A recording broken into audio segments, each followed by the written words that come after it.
Hello, boys and girls. Greg from the Scary Spirits Podcast, here to make you another cocktail. This week's cocktail is the Jason Voorhees Crystal Lake Chiller. And as always, is the featured cocktail in today's episode. We're going to start with our shaker with ice. To that, we're going to add Blue Curacao for a deep lake blue color. 1 1/2 ounces.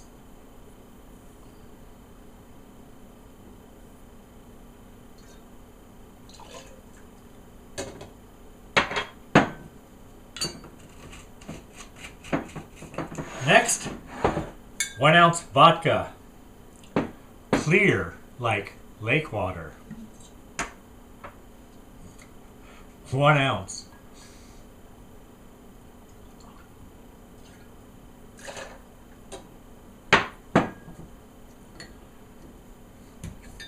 Next, a 1/2 ounce lime juice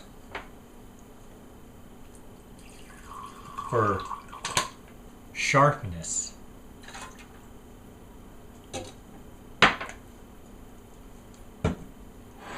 One 1/2 ounce triple sec. I'm using Cointreau. 1/2 ounce.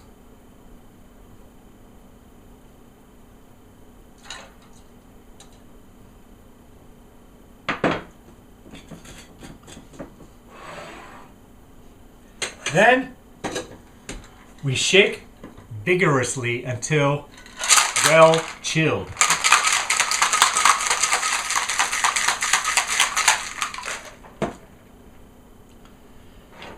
Next, we strain into a highball glass with ice.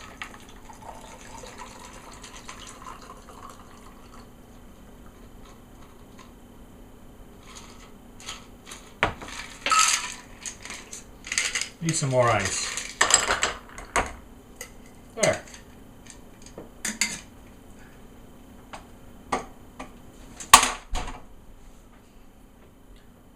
Then we top with a splash of soda water for a light fizz. Then the recipe says to sprinkle with blue edible glitter to create a shimmering water effect. I don't have blue edible glitter, but I do have green. And most lake water is green anyway. There you go. Then, if you want to be really fancy, you can garnish with a sprig of mint or a small decorative machete or mask. Fancy. There you have it, boys and girls. The Jason Voorhees Crystal Lake Chiller.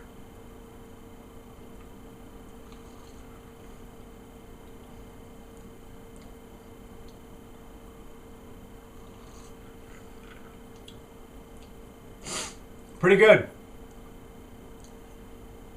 Not much flavor except for the triple sec. And you do get the soda water as well. Not bad. Thanks for watching. Hope you enjoyed the podcast. See ya. As most people realize, there are many advantages and some disadvantages to having siblings. And this week's episode of the Scary Spirits Podcast, Friday the 13th from 2009, shows us one of the definite advantages. Basically, if you go missing and are being held by a stealthy, nearly indestructible, deranged killer in an underground labyrinth, you have a built-in cavalry to come looking for you, even after the law has given up. Personally, I have 4 in my posse. Greg, on the other hand, is hurting. He absolutely needs to stay away from Crystal Lake. And I should obviously up my game being extra nice to my closest organ donor / rescue squad brothers and sister. You know, just in case. Cheers. Welcome to the Scary Spirits Podcast. Please be advised that the presenters may use adult language and or discuss adult situations. This podcast is not intended for younger listeners or those that may be easily offended. So, if you're ready, let's go.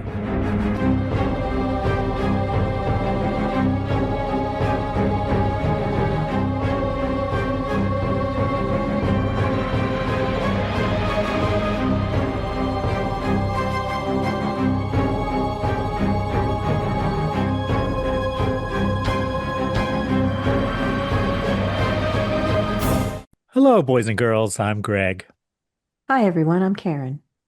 And welcome to the Scary Spirits Podcast, the podcast that combines the two very different yet highly compatible worlds of scary films and alcoholic spirits. What could possibly go wrong? Indeed. How are you, Karen? I'm doing great. How are you, Greg? I'm okay. How's your bracket doing? Has it started yet? It hasn't started yet, Karen. Oh, dang it. Any day now, though. Any day. Just trying to get ahead of it. Well, right now it's fantastic then. Yeah, it was fantastic. I can write in any team I want, and The beginning of every season. I'm still in it. Start new, going to the Super Bowl every time. That's what my mom would always say at the beginning of every season. Karen, was this film your choice? It was. What film have you chosen for us this week? Well, we have a second Friday the 13th this year already, which is awesome, right? No, is there any more? I don't know. I didn't look, but I should have. That'd be crazy, right? But I have chosen the film Friday the 13th from 2009. I think it's the last one. So I'm bookending because we watched the first one and we're watching the last one, but none in between so far. Right? This is the last one, I think. This was the last one, yes. Filmed so far. If you're listening to this in 2026. Right. So it's a celebration of Friday the 13th. It's been a while, since 2009, since we've had one. Yeah. You'd think that this year, with one in February and one in March, somebody would have jumped on somebody would have, said, hey, I got an idea. And this is the horror film franchise that I was traumatized by as a youngster, not Freddy Krueger. I saw the first Friday the 13th and was rightfully traumatized. Okay. Oh, it's just so of the genre of the, horror more villains, traumatized than Jaws? Well, I'm talking about the slasher films. Oh. There's a lot of different. There's Michael Myers. There's Freddy Krueger. This is the one that I saw, and I didn't see any of the others after this because this was enough for me. Okay. I mean, don't you liked Halloween, right? Wasn't that kind of the one you stuck with more, or no? I mean, I like it. Didn't really. None of the slashers have traumatized me. I think I like Freddy better, actually. I loved those first few Nightmare on Elm Streets. But yeah, John Carpenter, Halloween. What do you mean? It's John Carpenter. Shit. I don't know. This is just the one I happened to see. And so okay. I think they might be more traumatizing when you're a girl and you're young and you're watching it because there's always the last girl being hunted down. And I don't know. But there's always a last girl. There's never a last dude. Never. Well, they don't deserve it. Do we have a cocktail to enjoy while we deliberate this classic cinematic masterpiece?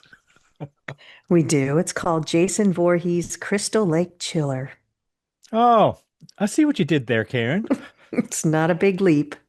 How would one make a Jason, be sure I get it right, Jason Voorhees Crystal Lake Chiller?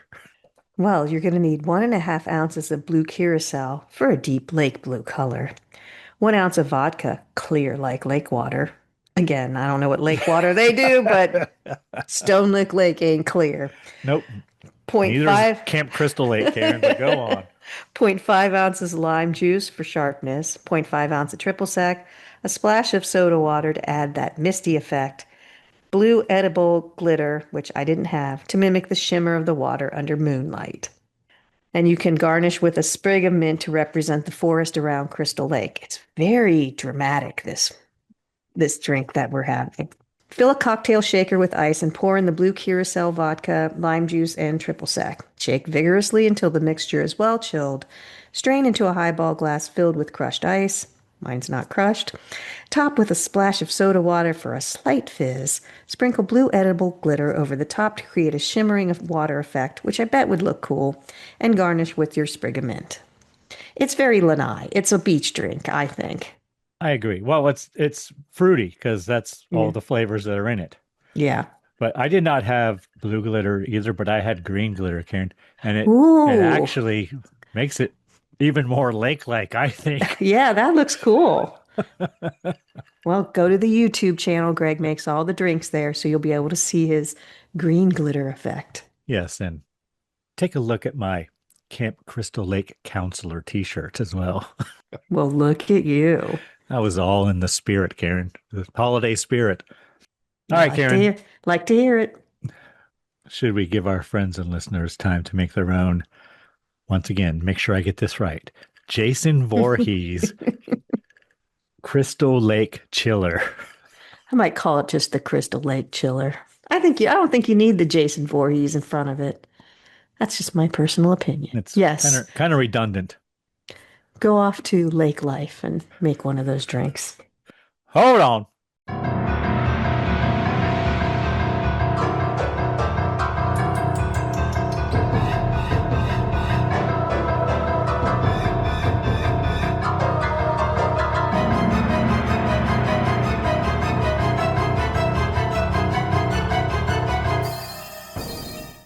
And we're back. Yes, we are. Karen, might you have a brief synopsis of this film for us? I do. Go on. Tell us all a story retold at least 12 times. I don't think I like your tone. Against the advice of locals and police, Clay scours the eerie woods surrounding Crystal Lake for his missing sister. But the rotting cabins of an abandoned summer camp are not the only things he finds. Hockey mask killer Jason Voorhees lies in wait for a chance to use his razor-sharp machete on Clay and the group of college students who have come to the forest to party. And I should correct myself, Karen. Really, it's not the story we've heard 12 times. So No, but there is an essence of all the other 12 times. we are a match, Karen. Awesome. All right, Karen, tell us everything you really enjoyed or were pleasantly surprised by or, really liked in this film from 2009. Do you remember 2009? Probably. It seems like yesterday. Doesn't it? Well, I kind of liked the story of this. I liked how it could stand alone with their little flashbacks in the beginning. They kind of give you the whole story, hold your hand a little bit. You don't get the whole thing, but you sort of get the sense of what's going on. Enough that you could watch this film without, and in fact, I think watching the first film or any of the other films ruins this film to me. And I'll tell you why when I get to what I don't like.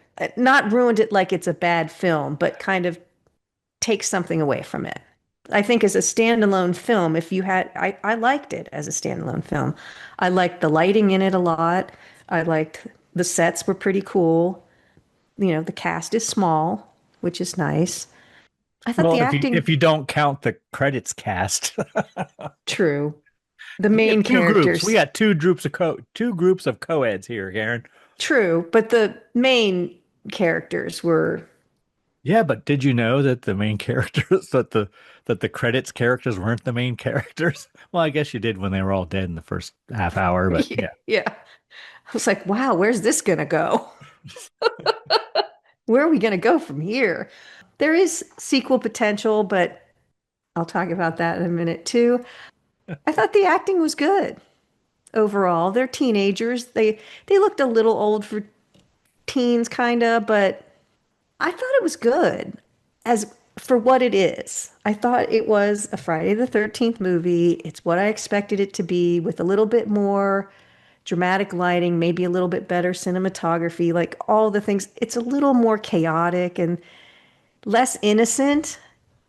If you can follow that, I don't know how to put that into to description, but it's Well, they brought it into the 2000s, the aughts, as we say, Karen.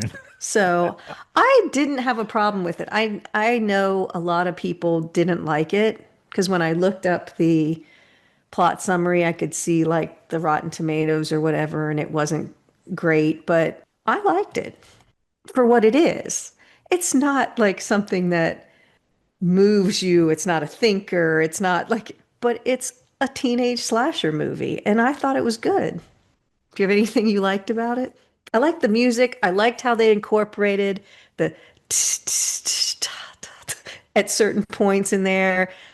I bet there's a lot in it No, that harkens back to the first one that I didn't catch. yeah, it might have been. But I think the music was used sparingly. I'm just going to say that first. So, first thing I wrote is so this was supposed to be a reboot of the franchise, but it really plays more like a sequel to the original. It does. I like it. I like the story. I'm digging it. I'm not mad at it at all. And you just said you could watch any other ones and it wouldn't affect or whatever affect your. I'm like, no, you should watch the first one and then watch this, like the original, and then watch this. I think this is a better sequel than the actual sequel. In the sequel, yeah. Next thing I wrote, it's got good shots. I did mention shadow work at least one point. Is that the tent? I don't No, think it is. no, but that's another good example, Karen. The- I did enjoy the tent. That was pretty good. I think it was maybe like when you could see the ice pick or whatever. There was some really, It was yeah, exactly that part. yeah. There's nice shots in it. It's well done. It feels expensive, I would say, in some You ways. mentioned you could watch this and see Easter eggs to the original, right? Or whatever. The ending, you mentioned there's a sequel potential. The ending, I think, is very much like the original. Except it goes further. It harkens to the original. It That's does. all I'm It gonna does. Well, it does. say. So, and that's all I wrote. Anything you did not enjoy, Karen? Well, you just mentioned the ending. I didn't like the ending. I mean, I liked how it harkened back to the original, but she didn't wake up. She's not like, I was like, oh, come on. Like, now I don't know. And I know they wanted sequel potential, and I get all that. But I don't think it ended well because you don't know what happened. So that frustrates me. Probably my ADHD or something. I need to have the ending properly ended so I know. The only other thing that I will say, like, there were certain kills that definitely surprised me, which is something I should have said that I liked. Wasn't expecting certain kills. I thought the costumes were good too. He looked menacing. And there was foreshadowing. When you see the wood chipper, you know the wood chipper's coming back and stuff like that. So again, those were things sorry, I turned over my page. Those are things I did like. This villain, Jason, is a big dude and he moves with stealth and speed that is almost supernatural. Like he's in one place and then all of a sudden he's behind them again. Like maybe there's underground, I don't know, but he's always like right behind, and he's big. And then there's a window open and it's open 6 inches and he's gotten in like without making a sound. And he's this huge character. So logistically, it doesn't really make sense. I think they could have done a little more with the story. Like they mentioned that she looks like the picture. So you kind of put it together, but there's not a lot of story there. Like, why is he just randomly killing everyone? Because his mom got decapitated? Okay, but it doesn't. Why is he randomly keeping this one girl? I don't know. Well, because she looks like his mom. Yeah, That's I why. know, but But it's still. just it's a slasher and that's what they do and they just kill one at a time and that's what happens. So, but I still wanted more story somehow. But that's all I have. I liked it. It shocked me. Like I jumped. There are jump scares and I jumped. Do you have anything you didn't like? So the first thing I wrote down, Karen, Oh, there's more than one then. is this. It's a long backstory, Karen. This is almost a movie and a half. Because they give you the, Yeah, yeah. they give us full, almost a full backstory. But there's still kind of no story. Like you still don't really know what's going. I mean, you get the backstory, but you don't really know why. Is it just territorial? If anyone, I mean, that house has been there forever that those kids are in. Obviously, Jason's never gone there before and killed anyone. So why is he just killing everybody now? Because they're teenagers having sex? I guess that's the whole gig from the first one. But why is he mad about that? I don't know. It's just. I don't quite follow. And now I think about it, we have two time jumps in this, don't we? We have the Yeah. prequel little beginning part. We time jump to the credit beginning part. And then we But have the actual it's film. nice that it's not 3 years later. It's 6 weeks later or something. So he's, Yeah, enough. it's a time jump, but it's still in the same. Yeah. The next thing I wrote, it is very dark. And I mean visually, Like, it's very dark. yes, it's hard to see on the computer screen. I was having a hard time seeing what exactly was happening.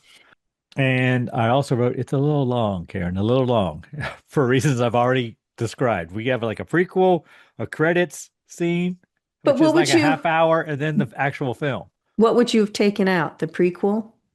Because then, like, what would you have removed to make it? Because you kind of need, Yeah, but there's a lot of like walking around and doing stuff where nothing's happening. well, that's where you get the naked girls, though. Well, no, that's not walking around and nothing's Well, happening, Karen. Oh, and I should say that I did enjoy the nudity, Karen. It's something I did enjoy. and we haven't had nudity in a while. I know this had quite a bit. It did. We had we had six bare breasts, Karen, I believe. And others in wet shirts and even a sweater. Okay. And the other thing I wrote when you were just talking is about the ending. I forgot that she woke up. In the first one. Yes, I had forgotten Yeah. that until you mentioned it. Yeah. So yeah, it does leave you even hanging even more. Yeah. Was that When a you were dream? Was it if you know the original, you kind of lean towards she was dreaming, but you don't see anything to know. No. I mean, he stabbed him 3 times. They hung him. They shredded him. It's kind of like, Karen, and I was kind. it's Jason. I know, and Just like it's Freddy and just like it's Michael Myers. I was bummed that there weren't two final girls. I thought the one other girl was going to make it. I was kind of bummed that there wasn't a final girl and guy. I thought The Clay was going to couple. make it. Yeah. Well, he does. Clay don't make it. Oh, does Yes, he does. He's the one who rolls the body That's into true. He does. I forgot. But I he forgot that makes it quick. he makes it with that sounds terrible. He makes it to Yes. the end with his sister. And But I I wasn't wanted- sure how I felt about the brother sister thing. I wasn't sure if I'd preferred it to be like a love connection thing or to a couple make it to the end, you know? But I appreciate Yeah, that's why I wanted the brother, other sister, girl to but- come make it like she was almost through. Oh, and then yes. So that's what I true. hoped when she got. Okay, so there's And she wasn't even a very eventful kill either. no, she just got sliced.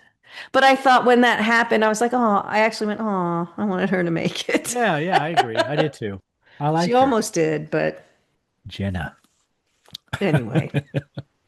Actually, I liked all the girls, Karen. I liked Jenna, Whitney, Bree, and the ones in the beginning that I don't even know their names. So they were all fantastic. All right. What kind of cocktail rating you want to give this film, Karen? I think it's a strong 3 for what it is. I was thinking it might be a 2. It could be a 2 in the teen slasher category. This is the best Friday the 13th film I've ever seen.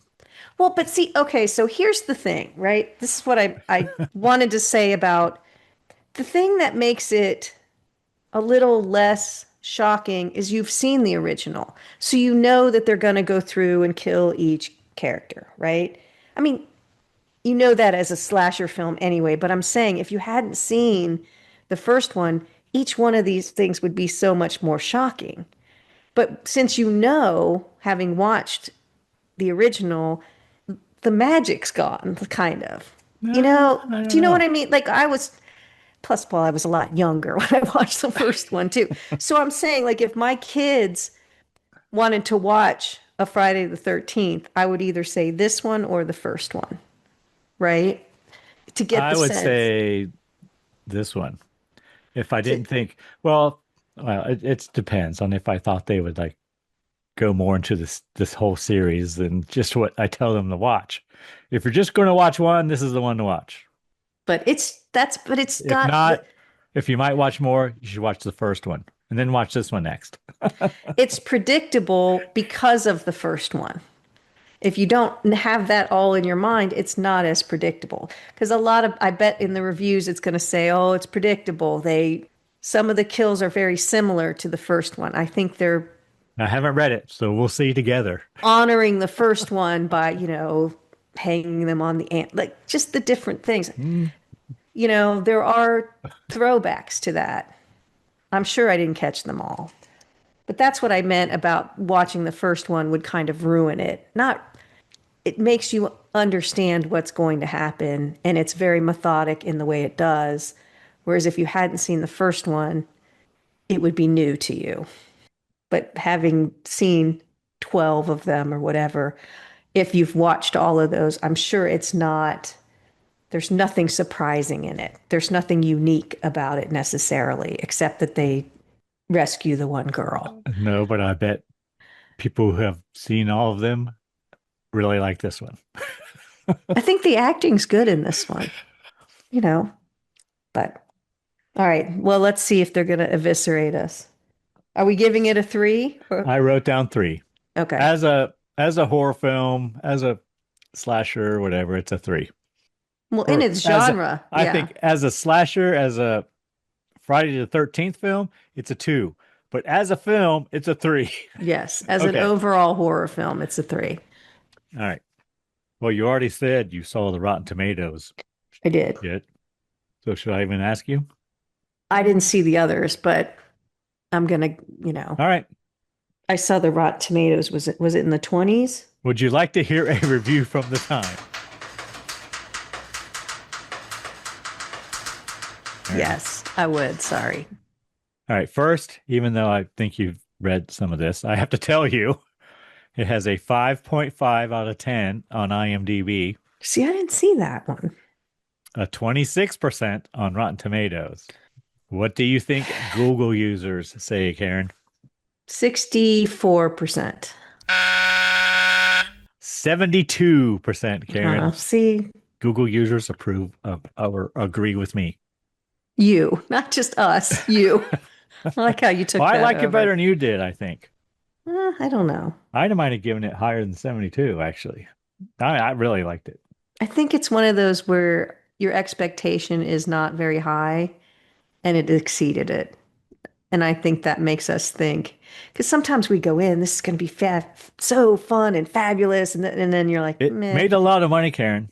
It got Did it? bad reviews, but it made a lot of money. And it's the second highest grossing in the franchise. Oh, okay. Freddy versus Jason is the first one, or Jason versus Freddy. I don't know. That was the top earner. All right. The review I have is from February 11th, 2009. And this was released February 13th, I believe. Oh, It's by a critic named Roger Ebert. huh. Who's that young buck? Haven't done a Roger one in a while. Friday the 13th is about the best Friday the 13th movie you could hope for. Its technical credits are excellent. It has a lot of scary and gruesome killings. Not a whole lot of acting is required. If that's what you want to find out, you can stop reading. Okay, now it's just us in the room. You're not planning to see Friday the 13th, and you wonder why anyone else is. Since the original movie came out in 1980, there were 10 more films, sequels, retreads, fresh starts, variations, whatever.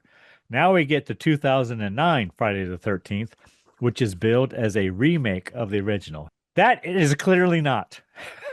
Let me test you with You a and trick. Roger like this. Let me test you with a trick question. How many kids did Jason kill in the first movie, Karen? Oh, none. The answer is none, since Mrs. Yay! Voorhees, his mother, did all the killings in revenge on the camp counselors who let her beloved son drown in Crystal Lake. Mrs. Voorhees is decapitated at the end of number 1 and again in the new version, so the new movie is technically a remake up until that point. But the decapitation, although preceded by several murders, comes before this movie's title card, so everything after that point is new. It will come as a little surprise that Jason still lives in the woods around Crystal Lake and is still sore about the decapitation of his mom. Sore. Jason must be sore in general. So far in this series, he has been drowned, sliced by a machete in the shoulder, hit with an axe in the head, supposedly cremated, aped by a copycat killer, buried, resurrected with a lightning bolt, chained to a boulder and thrown in the lake again, resurrected by telekinesis, drowned again, resurrected by an underwater electrical surge, melted by toxic waste, killed by the FBI, resurrected through the possession of another body, returned to his own body, thrown into hell, used for research, frozen cryogenically, thawed, blown into space, free to continue his murder spree on Earth 2, returned to the present, faced off against Freddy Krueger of Nightmare on Elm Street, drowned again with him, and made to emerge from Crystal Lake with Freddy's head, which winks. Woo! That's a long sentence, Karen. that's the longest paragraph in this whole review, and it's one sentence. I know what you're thinking. No, I haven't seen them all. Wikipedia saw them, so I didn't have to. The question arises, why does Jason continue his miserable existence when his memoirs would command a 7-figure advance? Easy. There is another question. In the 1980 movie, 20 years had already passed since Jason first went to sleep with the fishes. Assuming he was a camper at age 12, he would have been 32 in 1980, and in 2009, he is 61. Man. That helps explain why one of my fellow critics at the screening was wearing an AARP t-shirt. Spoiler warning.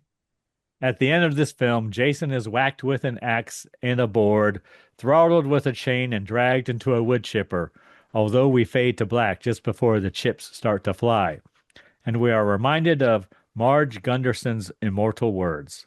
The next day brings the dawn, as one so often does, and 2 survivors sit on the old pier with Jason's body wrapped and tied in canvas.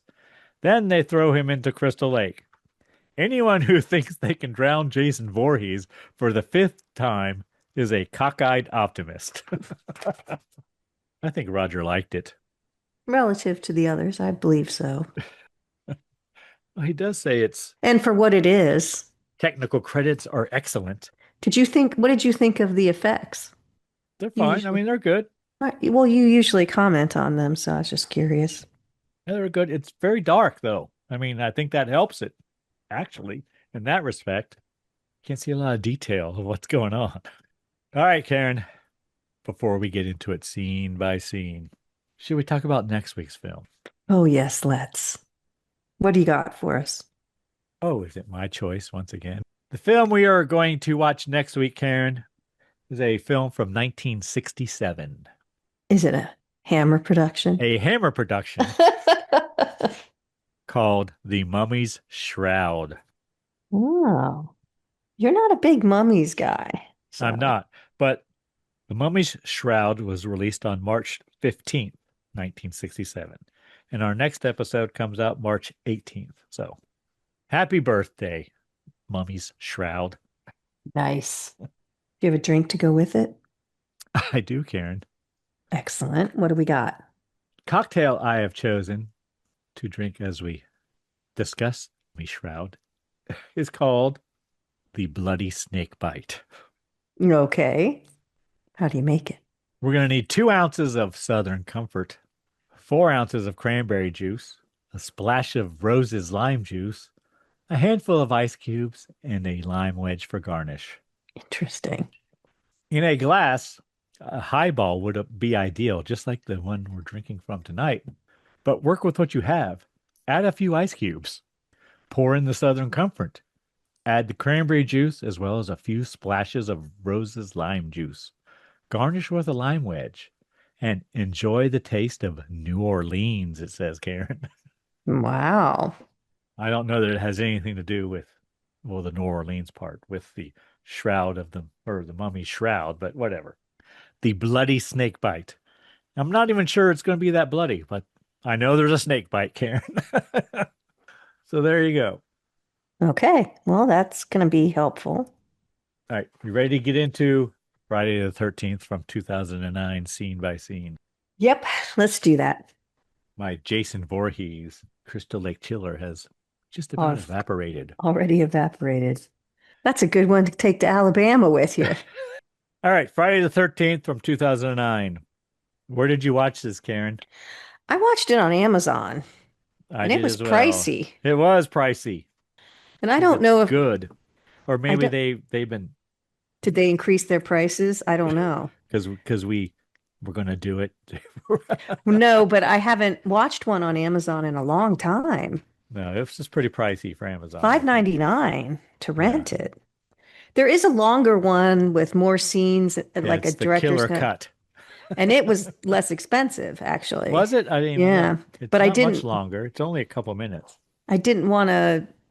I wanted to watch the same one you watched, and so I figured that's. But I was surprised. I thought about watching the other one just to see what the difference.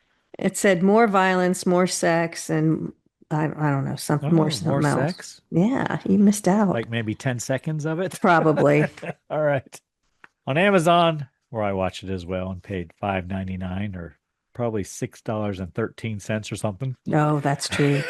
It's rated R for nudity, violence, frightening scenes, substance use, alcohol use, foul language, and sexual content. Yeah, see all the good ones. All the good stuff, Karen. You're welcome. Yeah, I was so proud of you after watching this. Film starts and we start to have credits. Then we have words to read. June 13th, 1980. And they do start with the background music that we all love from Friday the 13th. You hear the a couple of times, but sparingly. Right away. I didn't notice it until like near the end. We see a girl running through the woods. She's a camp counselor because it says on her back, counselor, for t-shirts. And then we see a woman who says, that's supposed to be Jason's mom. Yeah, it doesn't look like her. Look like Jason's mom from the original. But we're getting the story, yeah. Well, think how old she'd be if he was 61. Well, this is 1980. Oh, that's true. It's a flashback. Sorry. Girl cuts off mom's head. She's begging for her life, and the mom's saying, you need to be punished. You let him drown. So we're getting the backstory briefly right bit. There. Yeah. Very little. Then we have cut to Crystal Lake, present day, words to read says. So present day, I mean, that's 2026, Karen. We're watching it now. Well, and there was unless they mean present day 2009. I think so. And there was a necklace there when she cuts off her head. Yeah, there's a locket. Locket there. It is important throughout the film, yeah, I guess. It is. So then we see, I didn't make a note of it because I probably knew it, but. Well, you don't know it till, you never know what's going to be important. They wouldn't show it if it wasn't important. So then we have college kids walking through the woods. I wrote, are they getting lost, question mark? Sounds like they are. And I wrote, oh, they're looking for a plot of marijuana. But they're also carrying camping gear. Yes, but they're looking for this. That's the whole point of they're out there. They're looking for this plot of dope.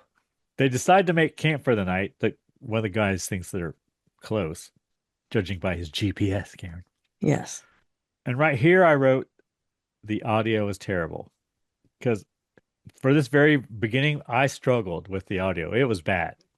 But I discovered it was because I had my headphones and whatnot plugged into a dock that my laptop was plugged Oh, into. it's So like once I didn't I notice, but plugged okay. directly into my, it was very staticky. I was like, I can't do this. I can't do this for another hour or whatever. Plug my headphones and stuff in directly in my laptop, and it was fine after that. So never mind. Hello, boys and girls. Karen and I hope you are enjoying the podcast. You know what I think can make your listening experience even better? A delicious themed adult beverage. You can find all our drink recipes on our website, scaryspirits.com, in the recipe den. Tune in every Wednesday and join us for a drink. Now, back to the show. Then the kids are sitting around a campfire drinking Pabst Blue Ribbon, Karen. Yes, so since there was product placement, do you want to guess when Pabst Blue Ribbon was established in Milwaukee? It's probably a long time ago, Karen. I'm going to say 1894. 1844 by Jacob Best, later taken over by Frederick Pabst in the 1860s. Originally named Best Select, it became Pabst Blue Ribbon after winning top honors at the 1893 World's Columbian Exposition. Known as the working class staple, PBR was the first brewery to can beer and became a popular, iconic brand. It says, after becoming the largest brewery in the country post-Prohibition, sales declined in the 70s and 80s, leading to the closure of the Milwaukee plant in 1996. But it's definitely still around. It's a popular, iconic, and low-cost choice among hipsters and bikers. It's now owned by Blue Ribbon Intermediate Holdings and brewed by Miller Coors. But product placement right there. They're drinking, and one of the kids is talking about what happened in the area 20 Yeah. years ago He and wants how to find the old camp, right? well, a couple of them, they kind of, so there's 5 kids. One, well, there's a couple for sure. And then kind of a couple looks like maybe they're just hooking up. And then there's the geeky guy with the GPS. And he's talking about what happened 20 years ago and how, the mother got decapitated and everything. And 2 of them walk off to find, well, But they just Jason was walk off. there watching the whole thing, right? And Yeah. his mother. 2 of them go off by themselves to make out, right? Well, kind of to talk. And that's where we find out what's the sister's name? Whitney. Whitney's mom is sick. And she's like, I don't think I'm going to stay the whole time. And the boyfriend's like, no, your mom told me to take you away. So we get a little of what's going on. But they're obviously a couple. They go off and then they start exploring the rundown cabins. Then the geeky guy goes on and on about how happy he is with the GPS. They're talking by the campfire, and he's talking to the guy there, and the girl behind him exposes her breast To the the other guy. guy. Yeah. While the geeky guy is talking about the GPS technology. Yeah. So they go off, I guess. Guy who's going to hook up with the girl tells the GPS dude, you're going to take a walk. Like, Yeah. go ahead and go. And he realizes then what's happening and he says, he gets up and he's going to leave. But that's your first 2 bare breasts there, right? Yep. And then we have Night Ranger, Karen. I know. Sister Christian, released by Night Ranger in 1984. Motorin. Yeah, do you know what that means? Cruising in a car, it says right here.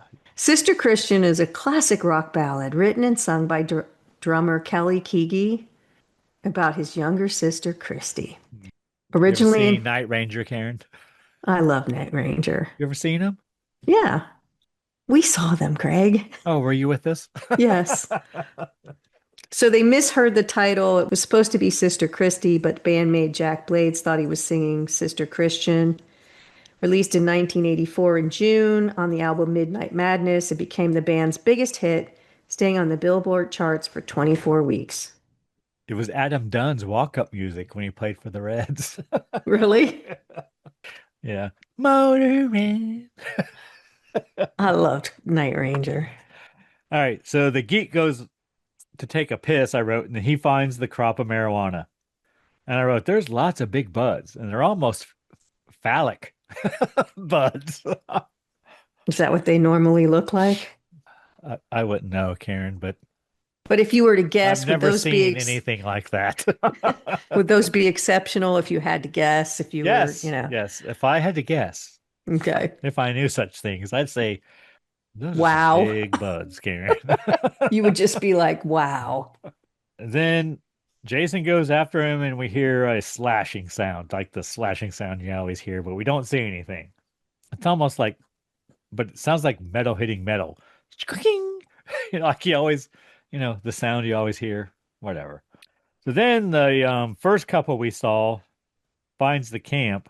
So this is Whitney and her friend, whoever the hell that is. Her boyfriend, yeah. But we're kind of now going to start choppy going from, oh, we're with Whitney and her boyfriend. Now we're with the other couple. We're not And the with, film hasn't even started yet, boys and girls. nope. So we see Whitney and her boyfriend. They find Camp Crystal Lake. They investigate one of the cabins. We see the locket we saw earlier. They find it. Yeah. And he Guy says, tells yeah, Whitney to keep it and because that she it looks looks like, her. yeah, that's our only line that kind of tells us what's going to happen. And she does put it in her pocket, I think. Then they find a room, I guess Jason's room, because there's Jason on the headboard, carved into the headboard. I don't know. But why would that be there? He was just at camp. Like, it was weird. This part was weird that his house was there. I don't know. So then we cut to the other couple having relations, Karen, Yes, in the tent. with silhouettes. Yes, and we have two more bare breasts. Girl feels like someone is watching them. We do see someone watching from outside the tent. We see their vision, field of view. Girl makes the guy go out to be sure no one is there. She thinks it's Wade, who is the guy with the GPS. So the guy's like, yelling at his friend, get But he lost, does go out there, put on some clothes, goes out there eventually, and we see shadows outside the tent. That's kind of neat. Well, Yes. as she's inside. Girl goes out to investigate, and then she runs back into the tent. She just unzips it or whatever. Then we see the guy, Richie. I learned his name was Richie. He's still like walking around outside, and he finds the marijuana.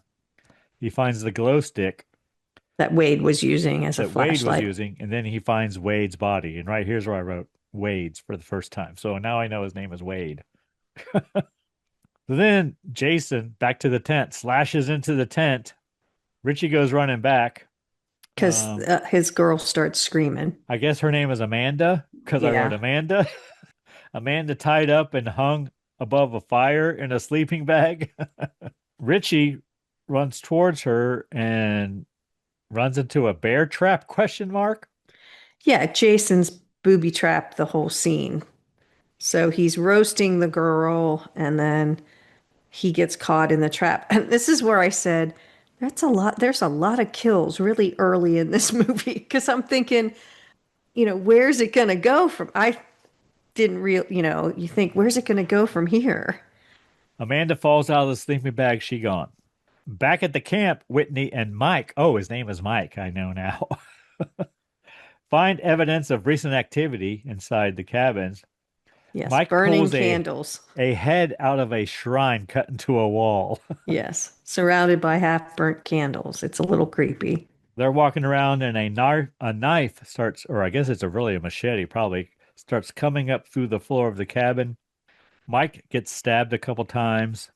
Hands come up from the floor and pull him down. Whitney runs out of the cabin. She runs through the woods. She was She in the goes, bathtub, so she wasn't getting cut by the machete. she goes back to their campsite to find the girl burnt. Amanda's burnt and She goes to help Richie, yeah. tries to open the bear trap. Jason runs up and puts a machete through Richie's head, goes to do the same to Whitney, title screen. So we don't see Whitney get killed at all. So do you know how do you trip one of those bear traps to get it off. You To can't step pull it inside of apart. it. Oh, No, yeah, I know there's how, probably a latch you have to because undo. everybody's trying to pull them and Yeah, but you there's can't do that. yeah, Pin or something, or it's like a, it's like a pocket knife, a locking blade. You have to like unlock the blade and then put it in. I don't know. It's just like everybody always tries to pull it. You can't pull it. So then we cut to another bunch of college age kids traveling, it looks like. They stop to get gas. A guy is looking for his sister, we learn, looking for Whitney. Yeah, he's Apparent talking. So it's a gas station, little shop, snack shop. And the kids come into the snack shop where the other guy's talking to the cashier. Can I hang up a sign? He's like, no, the owner's a jerk. You can't do it. And and right here I wrote, oh, he's not a member of the group. He's like another dude. This happens to be there in the store. And then I wrote, a girl feels sorry for the guy looking for his sister, and that would be Jenna, we learn later. her boyfriend's kind of a jerk to the Trent. Trent, yes, is a jerk to Clay, who's looking Clay. for his That's who we sister. learn is Clay looking for his sister. The co-eds drive off in their Cadillac, Karen. Escalade, or one of them big caddies. Drive past a sign that says, Welcome to Crystal Lake. Clay, I wrote, gets pulled over by the cops, so I know his name is Clay now. On his motorcycle, the officer recognizes him. He tells them the police did all they could to find his sister. They found zero evidence. Yeah, and they try to say she ran off with her Yeah. boyfriend. Cop says she ran off with the boyfriend. And Clay tells the cop that, hey, do you know my mom just died of cancer and Whitney was her caretaker? No, I didn't know that. Sorry. The cop does say all the other families are looking someplace else. So that leads us to believe there's been other families looking for missing people at Well, Camp yeah. Crystal Lake. Well, no, from the group, there all those kids are dead from their group. Yeah. He says she didn't even show up for the funeral, and that's not like her. So he knows something happened to her. But before we move on, Clay's not wearing a motorcycle helmet, and he's riding a Well, motorcycle. duh. So, did you Clay's know cool. motorcycle helmets reduce the risk of rider fatalities by 22 to 42% and brain injuries by 41 to 69%, making them the most effective safety gear. In 2023, 66% of motorcyclists in light traffic used Department of Transportation compliant helmets, and helmets saved over 1,872 lives in 2019, with usage rates significantly higher in states with universal laws. Well, of course, 94% compared to those without, 72%. Thanks, Mom. That's my thing. You gotta wear a helmet if you're Hey, riding. Karen, did you ride a motorcycle. bike when you were a kid? Do you have a bike? Bicycle? Do you I have a think it would bicycle? be so. Did you have a bicycle when you were a kid, Karen? Yes. Did you wear a helmet? No, but Oh, they didn't okay. make them. I also didn't sit They in a made car. them. I also didn't sit in a car seat, Greg, but those I have I been didn't I didn't have, I sat in a seat without seat belts. so, but all of those things have proved to be beneficial when you're doing such things. So you can knock it, whatever. They I are don't give a shit, beneficial, but they are but it would beneficial. be much more fun to ride motorcycles because I had my motorcycle license. I got it in Oh yeah, I California. forgot about that, Karen. But if there were no cars on the road, like if it was just motorcycles, that would be so much better for motorcyclists. You know what I mean? Like, because cars are what's dangerous to motorcyclists most of the time. Anyway, Well, sometimes motorcyclists are dangerous to themselves too. well, So, and to cars, but all right. Co-eds arrive at their cabin, I wrote, but it's more like a mountain home or something. chateau. And I wrote, nobody has cell service, so we know that no one has any cell service. It's one of the guys' family cabin, who we learn is Trent. And then I wrote, Chewy Wong pulls out a bong. Somehow I knew Chewy Wong's name, but I didn't know Trent's. And then we see Clay at a house. He tries to find someone. Oh, he's knocking door to door looking for his sister, right? Yeah. Dog comes up, a black German Shepherd, Karen. Old woman answers the door, and Clay asks if she has seen his sister. Woman tells him she's not missing, she is dead. Yeah, And anyone anyone around who here. goes missing around here is never seen again. And I wrote, she seems to know something. She seems nice. Back to the co-eds. And I wrote, they're shotgunning beers and filming it or something. I don't know what they're doing here. That's, I think, back when handheld camcorders were the thing, right? Because they were small now. Trent is concerned about how the others will treat his family's cabin. And I wrote, Jenna wants to go on a hike with Yeah. Trent. But he's like, I can't leave these animals in the house. They'll ruin everything. She's like, why did you invite them? Clay arrives at another residence. I wrote, it looks like a barn. And then we see a wood chipper. He tries to talk to the man chipping wood. Clay shows the guy a picture of his sister. She's been missing about a month. So this is the first time I realized, oh, it's only been a month. The guy tells Clay he found a bunch of weed growing, wants to know if he wants to buy any. Doesn't know anything about his sister, but hey, you want to buy some weed? But we do, the wood chipper is prominent and we know it's coming back. Trent lets the other couple who are staying at the cabin, or his family's cabin, take his Cadillac Escalade and go to the other side of the lake where the boat is with the gas. But he tells them, no one drives the boat but me. So immediately, you know, they're going to drive the boat. Clay arrives at a cabin, or at the chateau, I guess. Yes.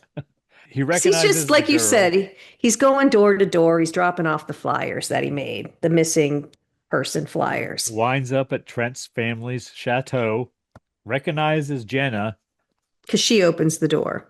Jenna invites him in. Trent is not happy to see Clay. Trent and Clay butt heads.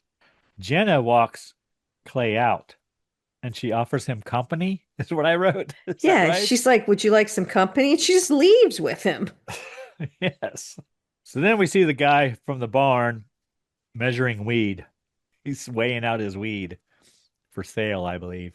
And smoking some. He smokes a joint. I wrote he smokes a lefty. And then he looks at a girly magazine, question mark. Yes. You know what magazine it is? Did you notice? Was it Hustler? It is Hustler. Okay, I only saw the ER when he flipped Launched, everyone, that you may or may not know, by Larry Flint in 1974. It's Well, an of course I know that, Karen. It's an American pornographic publication known for its explicit content and at its peak achieved a circulation of around 3 million. It broke industry norms by featuring graphic, uncensored depictions of female genitalia and later explicit sexual acts.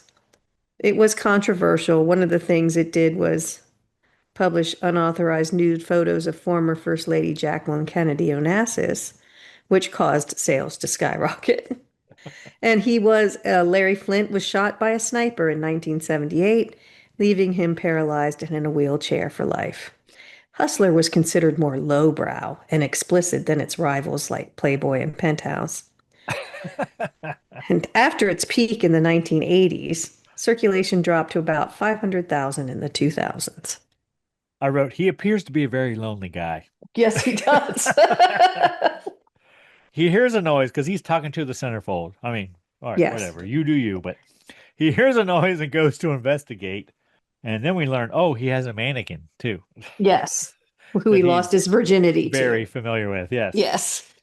Jason comes behind him. They fight. Jason's mask falls off. And this is a very cloth-like scarecrow. Yeah, it's like he kind of has thing. almost like a potato sack on his head or something. He slits the guy's throat with the machete. Jason finds a hockey mask in the barn. He puts it on and admires himself in the mirror. Then the couple who took the Escalade arrive at the boat. They decide to take it out, even though Trent told them not to. Cut to Clay and Jenna walking through the woods. I wrote, they find a cell phone, question mark? No, it's the GPS. All right. Because, I mean, I almost said, like, that looks like a satellite phone, because that's a big phone, even for 2009. So, yeah, it's a GPS. It's the GPS that Wade dropped. Then we cut to the couple in the boat, and the girl is waterboarding, I guess, or wakeboarding, topless. Yes.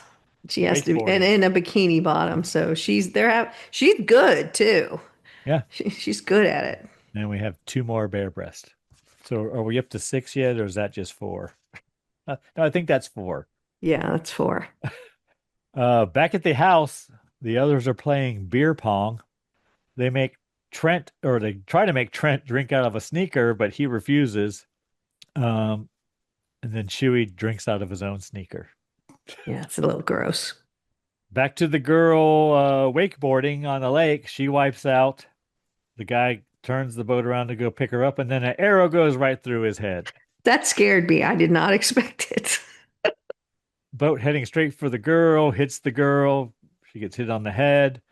She sees Jason on the shore. She screams for help. Clay and Jenna arrive at the camp, is what I have next. Then we cut to the topless girl under the dock. Jason walks above her. Jason stabs her through the top of the skull with the machete and pulls her up to the dock, exposing her bare breasts again, Karen. Just to make sure you got a good look. Yes. Nighttime, apparently. Clay and Jenna walking through the camp. Got dark quick. I wrote, Jenna is not dressed for walking through the woods in her little jeans miniskirt and tank top, but whatever. They enter a cabin. I wrote lots of stuffed animals. Jenna falls through a floorboard and finds another doll. They leave the cabin. They hear someone coming and hide. Jason arrives and drops the decapitated body, I guess, of the wakeboarding girl. I don't know. Clay and Or the Jenna guy. Who knows? Yeah. hide underneath a boat. Jason finds Jenna's purse, question mark. Someone's purse, question mark. No, But it's then it's I Clay's learned backpack. later it's the Yeah. backpack. Yeah. And they mentioned the guy in the store, that's a cool backpack. And Clay says, yeah, it was a birthday gift or something. So they point it out. Jason carries the body away. Clay and Jenna follow him. Jenna wants to go. Clay wants to follow him. They leave the camp. They trip a wire, question mark. And we see Whitney in a dungeon somewhere screaming for help. Yeah. Because it rings bells where she is. Then we see Jason in his underground lair, I wrote, Yes. carrying the body, walks past Whitney and drops a backpack. He leaves. Do you think he did that on purpose? I don't know now that I'm reading it. Like he almost dropped it right at her feet she's chained up, so she can't leave, but he drops it almost like your brother's looking for you or something. Like he really, wants her he to does. know. Whitney opens the backpack to find the missing posters of her. And we see Clay and Jenna lost. Then Whitney finds the, I guess, GPS. I wrote cell phone, but it's the GPS in the backpack. And I wrote, she seems like a smart girl. She takes it apart She's gonna MacGyver it. and takes something out of it and tries to pick the lock that she's chained up with. Jason arrives and stops her. He looks at the locket. Whitney calls him Jason and tells him it's okay. So apparently, like, Whitney's like knows she can play him a little bit. Yeah, like she knows that she looks like his mom or something. So then we cut to Clay and Jenna running through the forest trying to find their way. Cut back to the house, the chateau. Girl drinking at the house, dancing. She's a good dancer, Karen. Guys are watching. They're mesmerized, yes. And I wrote, Chewie's attracted to the girl. And Chewie hurts his mouth drinking a shot that was on fire. Yeah, he goes up, he's very drunk, and then he's gonna, I don't know, ask her out or something. His friend sets the shot on fire and they blow out the shot, but he drinks it right away, so it's hot and he burns his lip and he falls and breaks the chair. Trent's father's chair. Trent's not happy. Chewie offers to fix it. Trent tells him, we'll go to the shed and get some tools. I wrote, the girl seems to like Trent, who we learn is Bree. Chewie arrives at the tool shed. I wrote, the shed is as large as a house because that's what Chewie says. Apparently they have tools just to have them because he's like going through tools and he's like, they never use this stuff. And he finds a stash of liquor. He drinks a bottle from Scotland, I wrote. I didn't remember what it was exactly, but I did see Maker's Mark in there when he opened it. Yeah. I recognized that bottle. Back at the house, girl takes off her top and her bra. We have two more bare breasts. And girl sucks face with Trent. And he compliments her. And he goes on and on and on about her two breasts, Karen. Yes, in case you missed it. I wrote the black guy does a bong hit. I think his name is Lawrence, right? Pretty sure it is. So then he's all alone. He's But lonely too, and he he brings out begins looking through an LL Bean catalog, I believe it is, Karen, or this looking the for old swimsuits, and yeah, that yeah, ain't happening in LL Bean. he can't find anything. But he does find a nice photo of a girl in a sweater. Yes. So he begins to pleasure himself when Clay and Jenna arrive. They run in. He just about starts, but doesn't. Yeah, he ain't happy. Lawrence ain't happy. They're not. They're messing with him after he just did a bong hit because, they're telling him about the killer, blah, blah, blah. Clay calls the police. Trent and Bree film themselves having relations, I wrote. Once again, handheld camcorders, all the rage, Karen. Jenna tries to warn them that there is a killer out in the woods. She's knocking on the door.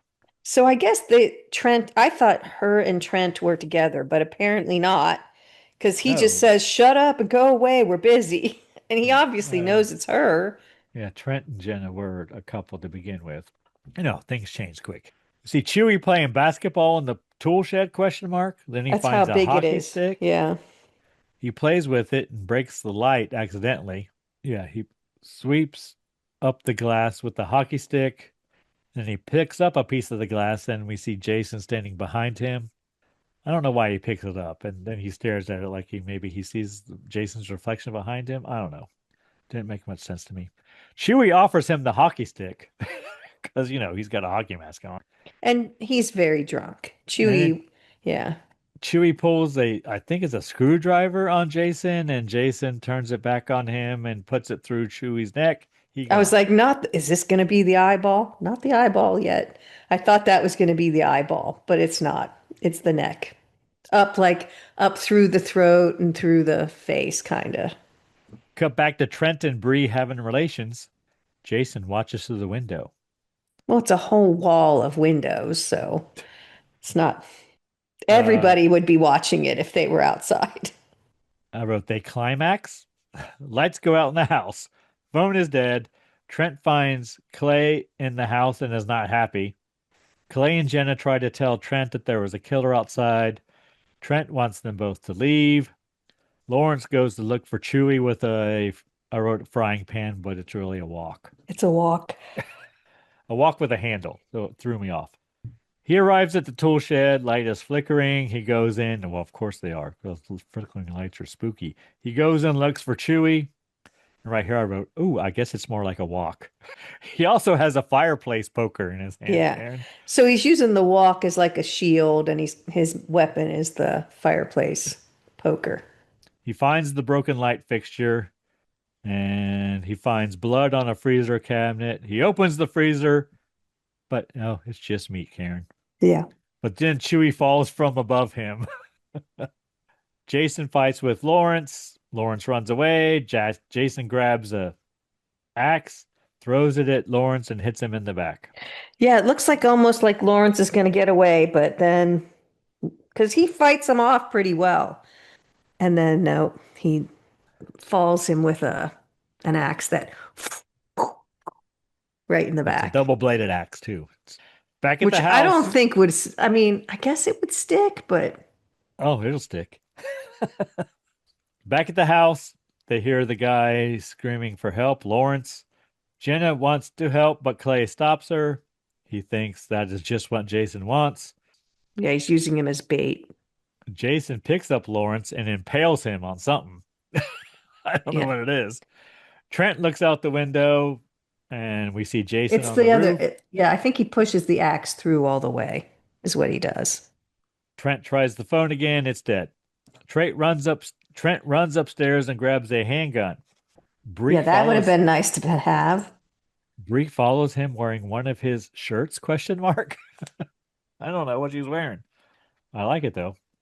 Open window, breeze is blowing in. They did a really nice effect with the curtains, I thought. I don't know if they were lit or sort of in slow-mo, but it was really pretty. But yeah, it's open. The window's open about 6 inches, and you're like, oh no, he's in there. But again, he's like 6'2", what? 250 or something. He can't close the window back when he's in? Well, or you, but there were glass like vases He on can't put there, that back up when he's in? not silently. All right. So then Bree, of course, pulls back a shower curtain because we have to end up in a shower. You have to pull back a curtain. But no, Jason's not in the shower. He's behind her, Karen. He's behind her. He's behind the people a lot in this He movie. grabs her and holds her mouth. He picks her up and impales her on some deer antlers, question mark. Yeah, there's a lot of hunting things in this cabin. A lot of deer heads mounted on the wall and things like that. So yeah, she gets impaled. Police car arrives. Jason watches through the window. And right here's the first time I made a note of the music. Friday the 13th music plays as the officer knocks on the door. Jason drops behind the police officer and puts something through his eye and through his skull and into the door. It's an Goes through arrow. everything. But I'm like, there's the eyeball. Jenna and Clay run away from the door because they were about to open it when the thing came through the door. They run into Trent. They find he has a gun. Trent shoots everything that startles him, wasting his bullets. Yes, That's what I wasting wrote. valuable ammunition. They run out the front door. They try to radio the police from the police car. Clay's motorcycle keys are missing. And then the body of Bree falls onto the police car. Clay and Jenna run off one direction and Trent goes the other. Trent drops his gun in the water and he runs out into the road and is almost hit by a truck. The truck stops. Guy in the truck waves Trent towards him. Trent walks towards the truck, but Jason arrives behind him and impales him onto the back of the tow truck, question mark. Yes. Because apparently it's a tow truck. And this part I was like, that whole scene took a lot of time. Well, because he doesn't know who's driving the car. He approaches very cautiously. But then the guy just drives away with a kid on the back of his truck. So I don't know. Clay and Jenna arrive at a house, question mark. And right here I wrote, nice shadow work.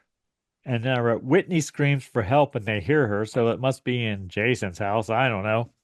Clay pries open a trapdoor in the floor. They both jump down and into Which the they crawl find space. immediately. Yes.